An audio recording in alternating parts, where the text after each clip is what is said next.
My name is Jim Moran. I'm your Queen Anne's County at-large commissioner, and I'm here today with Paul Gunther, former commissioner, Smokey Sigler with the town of Centerville, commissioner, and Charlie Rhodes from Church Hill. We're here today to talk to you and give you some facts about a proposed straw poll on voting by district and voting staggered terms. And I'm going to allow Smokey Sigler and Charlie Rhodes to bring you up to speed on what those two items are about. Thanks, Jim. I'm Smokey Sigler. I'm the president of the Council of Government. Charlie Rhodes is on the committee. It's a group of municipalities in the North County. It was brought to our attention about 9 months ago, an interest in looking at a straw vote to accomplish a couple things. And thanks to Representative Steve Aarons, who introduced Bill 1344, which says, and I'll just read this because it's easy, requiring the specific questions be placed on the ballot in Queen Anne's County at the November general election of 2016 to determine the sense of the voters of the county on issues of the method of electing the members of the Board of Commissioners and staggered terms for the members of the Board of County Commissioners, providing for the carrying out of the straw ballot. And that's what we want to emphasize from the Council of Government, is the straw ballot. We want people to be able to have the choice to decide which way they want to recommend moving forward on these two action items. As the COG, we unanimously supported this. Several prior commissioners, as Mr. Gunther is here, and prior Commissioner Philip Dumanel, who would like to have been here, but he's recovering from knee surgery, so he couldn't make it. But this is the second time this has come up, once in November 17, 2014, for an actual vote by the commissioners when Philip Dumanel was the president. And now this time as another straw vote to put it in front of the people so that they get a choice on how they are governed and making their votes count. Charlie? Yes, it's not the first time that we've discussed this issue. As a matter of fact, there was a straw poll vote on the 2000 presidential ballot, which passed overwhelmingly in Queen Anne's County, which resulted in then county commissioners changing the method as we elected, or how we elected commissioners. It created geographic districts, and we went from 3 commissioners at the time, 3 county commissioners at the time, to 5 county commissioners. As we've moved forward, this is an evolution, if you will, of that initiative back then, and since then we've heard from numerous constituents, I have in particular, and my 2 town commissioners up at Church Hill, in regards to how we currently elect county commissioners. The suggestion has been that we look at voting by district and staggering the terms, so that way we, by staggered terms, we would not lose the historical knowledge. We don't lose all 5 commissioners at one time.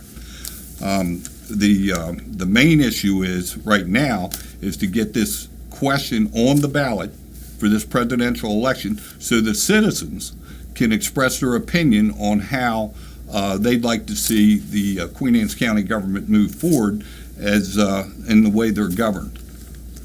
Okay. If I could just, Absolutely. what I'd like to do is just real quick, read both of the questions so that everybody knows what they are. Maryland Election Law, Article Section 7102, Local Courtesy Bill regarding a straw poll for the following. 1A, election by district. Currently, each of the 4 commissioners must reside in one of the county commission districts, but are elected by an at-large vote of the entire county. The 5th commissioner may reside anywhere in the county and is also elected at large. We request legislative authority to elect 4 commissioners solely by the voters of the 4 commission districts. B, staggered terms. We request authority to provide for staggered terms for the 5 county commissioners, 2 to be elected at the presidential election and 3 elected at the time of the gubernatorial election. Here again, this is what the straw vote will be that we're asking to be placed on the ballot. This is HB 1344. And this bill is not, it's not legislation. This is just to get the opinion from the citizens of Queen Anne's County. We want to know what you think about this, and this is why we're doing this. And again, you will still be electing 2 commissioners. You'll be electing the at-large and your district. You'll still have those 2 votes. And again, we're looking for your opinion. And Commissioner Gunther here is going to speak a little bit on what the benefits are to doing this. Well, there's actually a lot of benefits. First of all, from the staggered terms, when a group of commissioners is in there, they're out always helping and looking for grant money and new programs that may be coming along, and they may not be able to get those tasks completed during a 4-year term.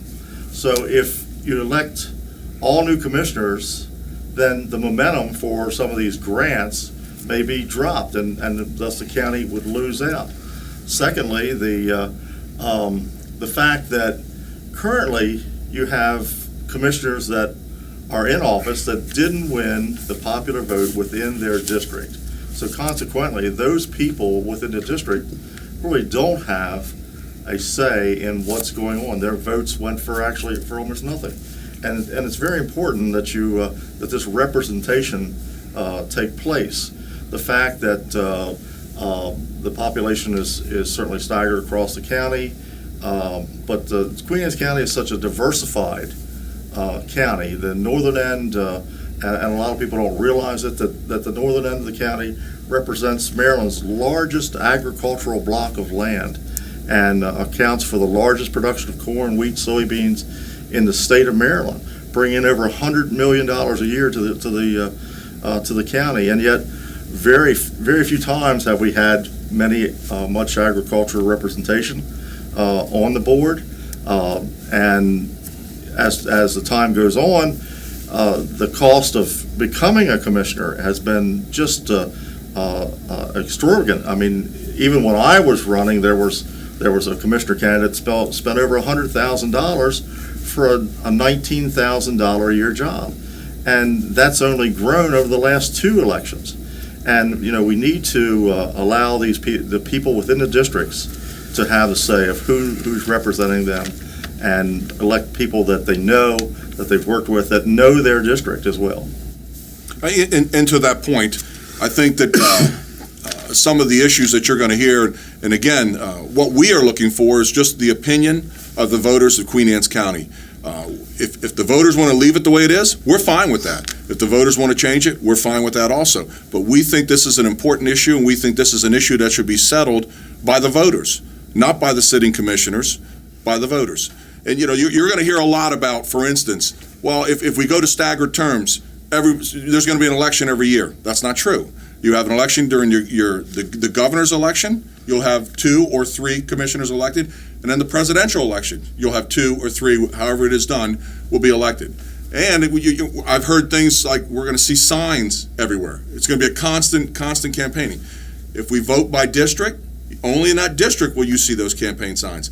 You got to remember, I think that one of the things that is concerned me is the fact that times are changing.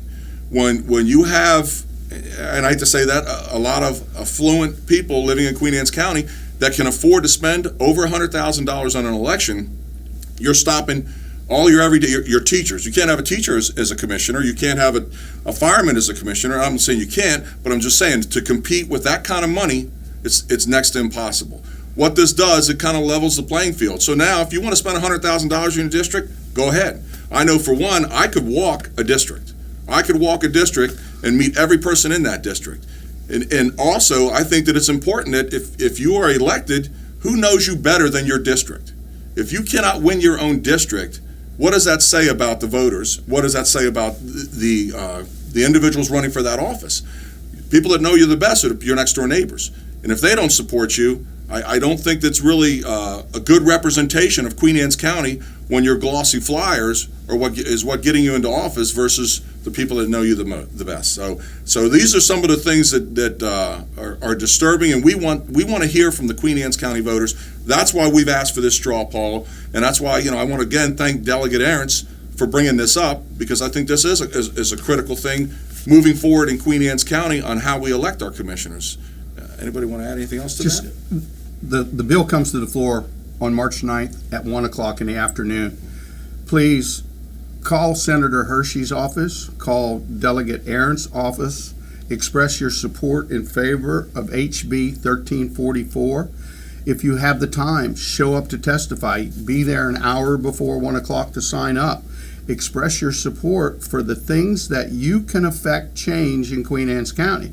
Why let special interest groups dictate how you are going to be managed by your commissioners? You want to cast your vote. You, the people, are the ones that are important. You, the people, are the ones who will drive this decision.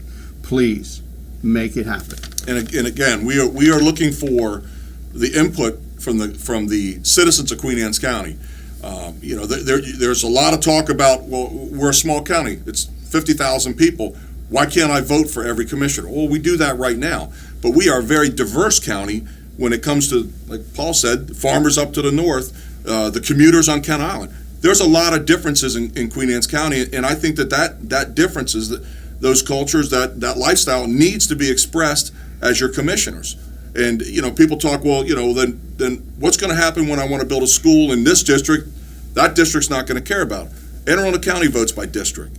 When you vote by district, everybody has to work with everybody. And it causes, I actually think, better government because you get more continuity. And instead of a block of people getting elected and running their agenda and not really looking to serve the whole county, they're only to get their agenda through. So this is what this is about. And again, we are just asking for the opportunity to put that on the ballot and for the opportunity for the citizens of Queen Anne's County to weigh in. Paul? I think you've got the bottom line here is that you've got to ask yourself, why would anybody be opposed to allowing the citizens to voice their opinion? That's all it is giving you the opportunity to say, yes, I want this, or no, I don't want this. That's all this bill is asking for. And I think that's the question that you've got to keep running over your mind is, why would people be against this? Why would they not want to at least let people speak their mind, have a chance to vote on the topic? If it's voted down, fine. If it's voted up, then we go forward. And just to that note, I'd be remiss if I didn't mention this. Myself and Commissioner Jack Wilson both sent letters of support to Delegate Arentz for this bill. So that, I want to give Jack Wilson, he's interested in hearing what the voters have to say about this issue. Good. Charlie? Andy? Well, again, just to echo what everybody else has said, obviously it's a very important issue. And to, again, reiterate, it's a non-binding straw poll. All it is an opportunity for the voters of Queen Anne's County to express their opinions on these two questions regarding how we move forward in electing our county government, our county commissioners into the future. And as Councilman Sigler has said, please, if you can, come and testify on March the 9th at 1 p.m. It's going to be heard at the House of Delegates Ways and Means Committee. And if you can't make it, please reach out and contact Senator Steve Hershey and Delegate Steve Arentz, who I give a lot of credit for standing up and seeing the need for this and providing the opportunity for the citizens of Queen Anne's County to speak to this very important issue. Well, I want to guess we'll just close with that. I want to thank everybody for coming. And again, I'm going to say one last time, we are looking for input from the citizens of Queen Anne's County, no matter which way it falls. If you like the way the system is, we're fine with that. If you want to see change, we want to hear from you. Thanks a lot and have a great day.